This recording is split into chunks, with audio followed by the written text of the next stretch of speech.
Welcome to this week's episode of Tête-à-Tête. Thank you for coming today to join me, Animah. Thank you, Hanniz. It's great to be here. How are things with you over there in the UK? Well, actually, it's beginning to feel like Malaysian weather.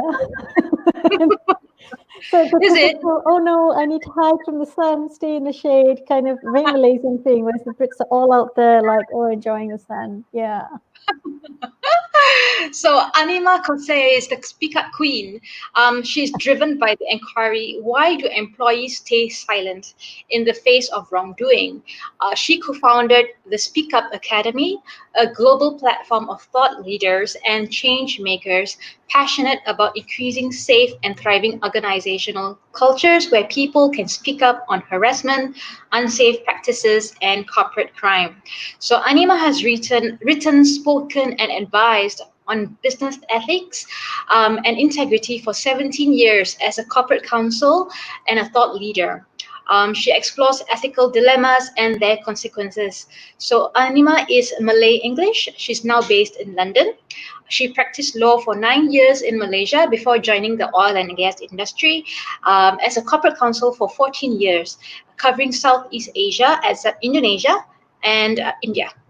So integrity means doing the right thing because it is the right thing to do. And nobody wants to be involved with a company that lies, cheats, and tricks its customers, nor do people want to do work or business with a company or a manager that is dishonest and disingenuous with employees.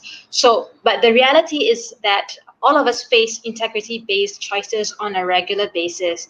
How do we know that we've not crossed the line? So today, Animah will come and speak with me and to you about how to practice integrity in leadership. So some business leaders, they remain convinced that the only purpose in launching a business or throwing yourself into a corporate sprint is to garner obscene amounts of money and do whatever it takes to accumulate it. So, Animah, how can integrity actually improve business without being slimy? Cool. I love the way you say that.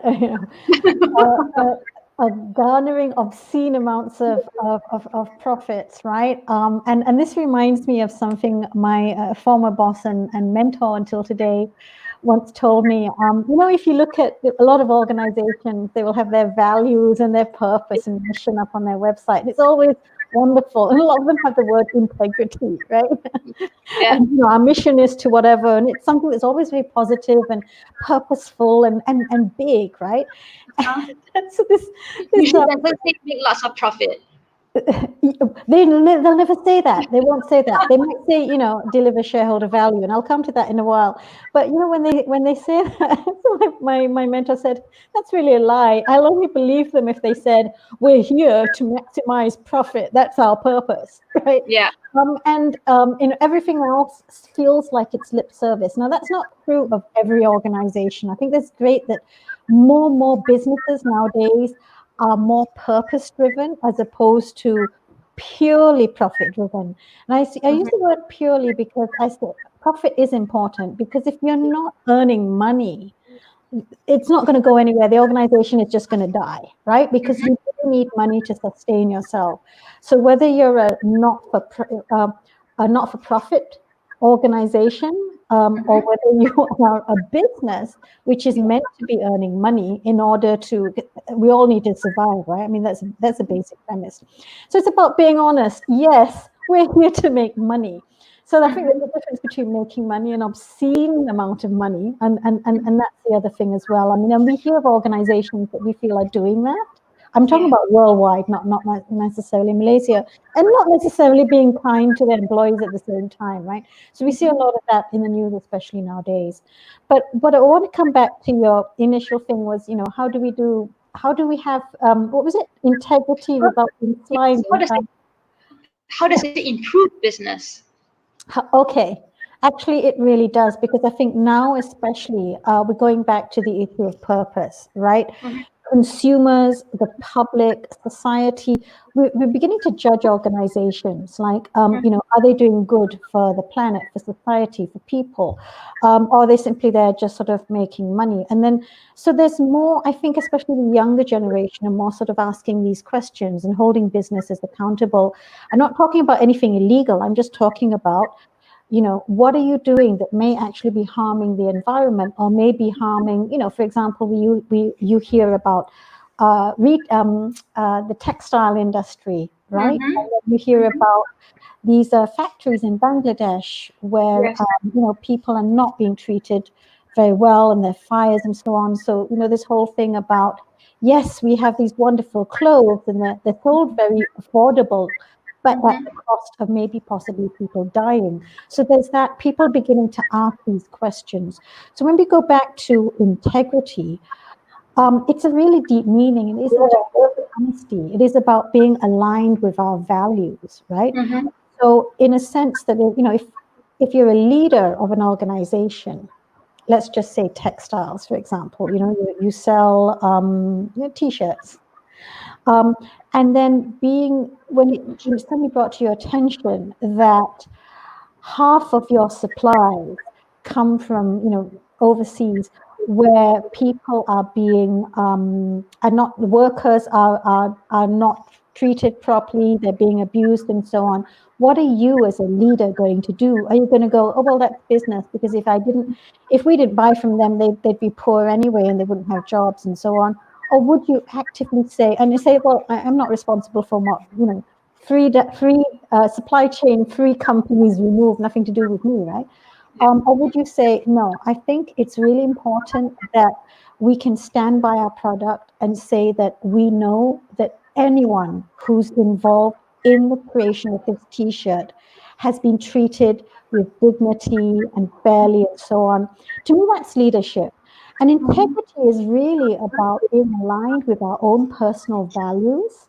And Mm-hmm. no one has a personal value of lying and cheating, or very few Yeah. people do, right? Very few. Yeah. Um, and being able to reflect those values in what we say, in what we do, and in the decisions that we make, right?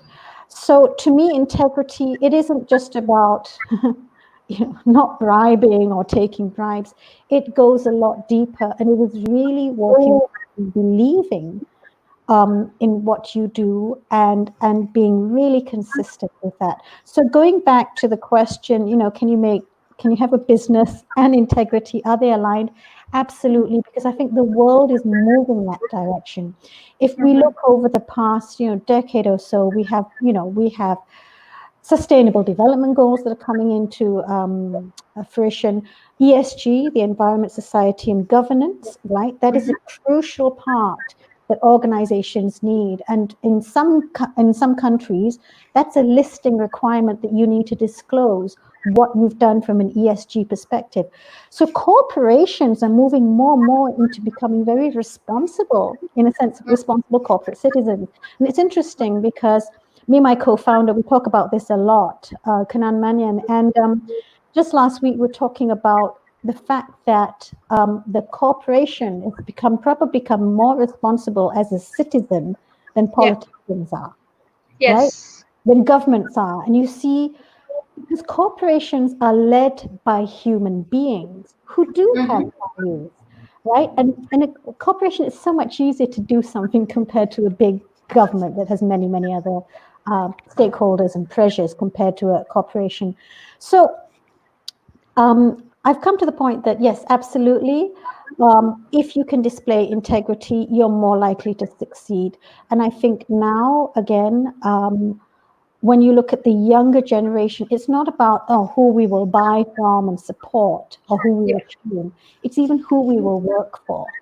And Mm-hmm. this is the other thing. I mean, the millennials are already getting older, but when I see the Gen Z coming into the workforce, there is more that sense of they don't join companies to make money, maybe because they've got Mm-hmm.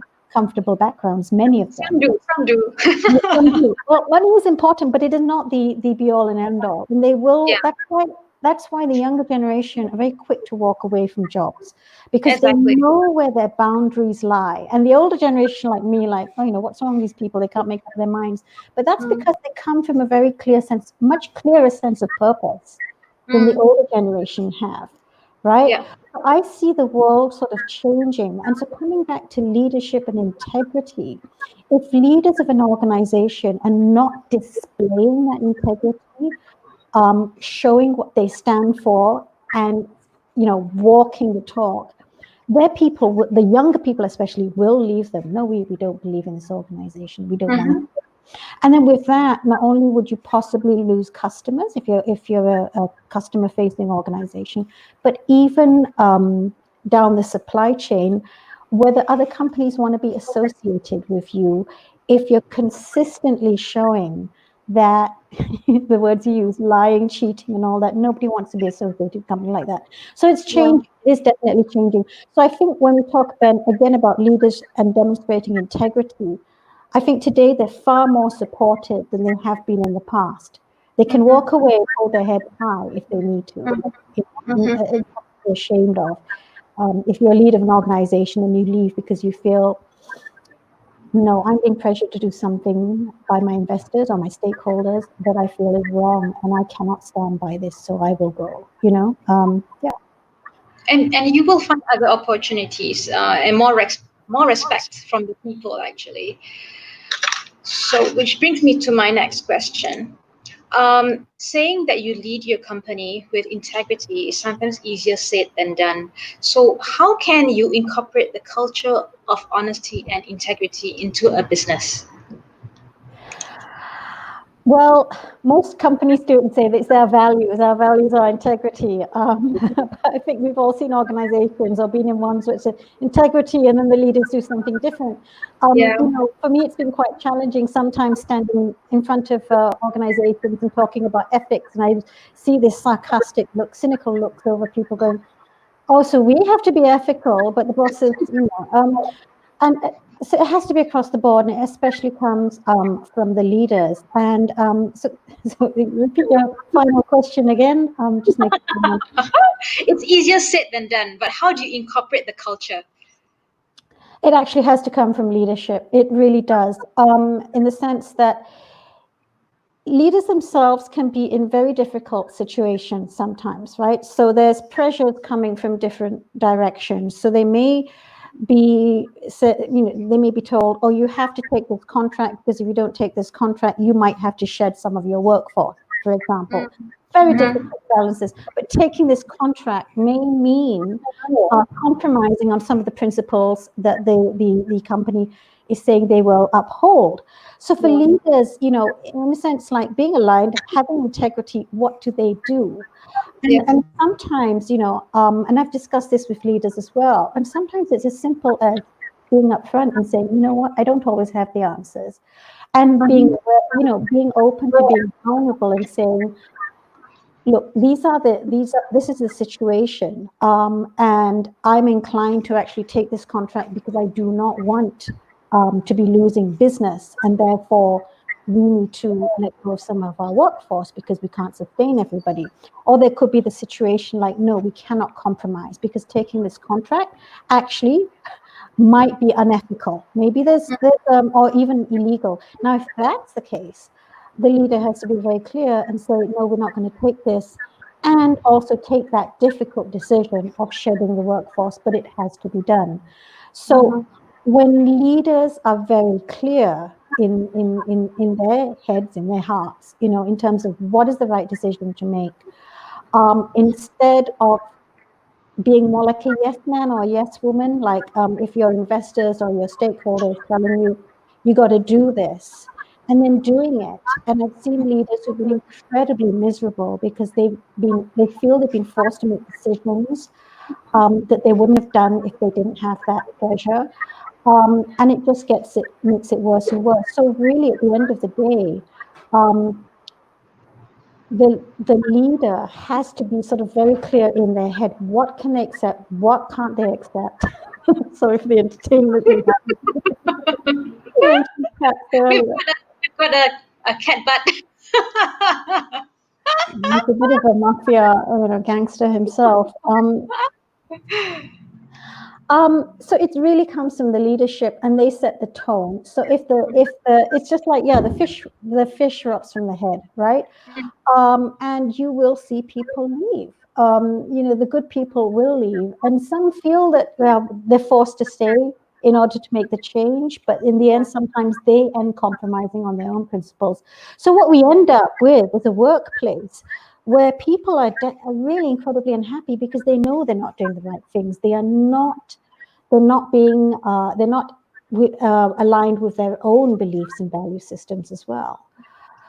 So I would say it really comes down to the leaders. The leaders shape the organization, and we've seen, I mean, I write a lot about corruption, for example, of wrongdoing at work. And I'll give you an example. In the UK, Tesco, several years ago, they were actually taken to court for cooking the books. They had, I'm trying to remember the numbers now, over £1 billion worth of discrepancy in their accounting. And what had happened was, because they wanted to show, they were making a lot of revenue and they were the biggest supermarket chain in the UK, the people at the management level felt very pressured to show better financial results than they actually had, right? So in the end, they were actually cooking the books, and there was bullying going on in the financial division in order to create creative accounting. And all this only came to light when there was a change of leadership at the top. So when the board was getting a little bit uncomfortable with their CEO at the time, and they replaced him. And when the new CEO came in, it was almost like there was this sigh of relief in the organization. And people went up to the new CEO, including legal, interestingly enough, and said, "We've got a problem. It's over £1 billion worth in terms of financial discrepancy. We can't balance the books, and we've been giving the wrong figures, to the stock market." So, I mean, he was just new to the job, and he immediately called a board meeting that weekend. It was a Friday. The weekend, the board, just wherever they were, all came together and said, okay, Monday, immediately when the stock market opened, they made an announcement in terms of the discrepancy. But you see, this is because there was a change in leadership, right? And sometimes that's all it takes, because the next level down have been desperately unhappy and feeling forced to do things that they were not happy with. So I firmly believe that the leader needs to have integrity. Otherwise, the rest of the organization is problematic. Yeah, it will rot away slowly and die. Okay. Which comes to my last question. So organizations that struggle to develop a simple set of guidelines that makes it easier for individual employees, regardless of position or level, to be confident that his or her decisions meet all of the competing standards for effective and ethical decision making used by the organization. What steps do you recommend organizations take to ethical decision making? Well, first of all, I mean, many organizations have a code of conduct or business ethics and policies and things like that. I mean, that is a must, right? So to say that this is what is seen as acceptable behavior in terms of employees, what they can and cannot do, especially when it comes to ethics. And this is surrounding, how to make contracting, even something as simple as, if I get invited by a contractor out for dinner, do I go? Something as basic as that. And a lot of people say, oh, what's the big deal? But it's very clear that those rules need to be set down. But that's not good enough, having a policy.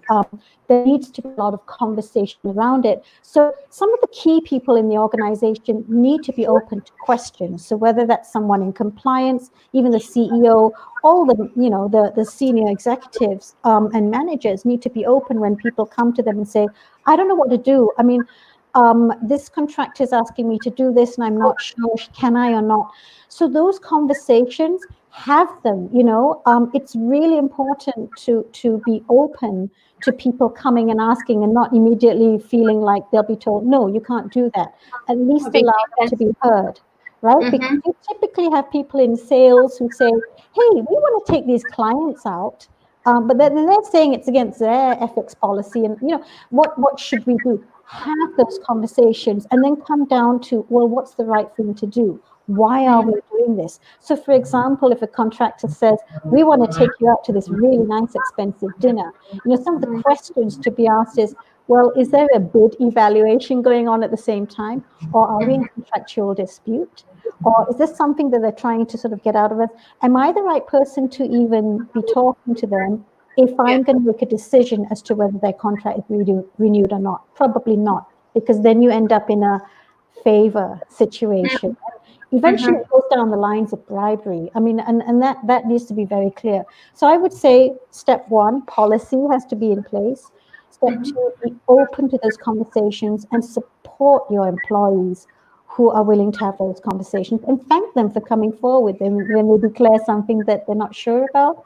Like they've accepted a gift and they go, oh no, and then they come and declare it. Thank them for doing that rather than, sort of covering it up and pretending it didn't happen. Yeah, so 2 steps: open conversations and policy. Yes. All right. So I think that pretty much sums it up in a nutshell. So do we have any questions from the audience? I think we have a quiet audience.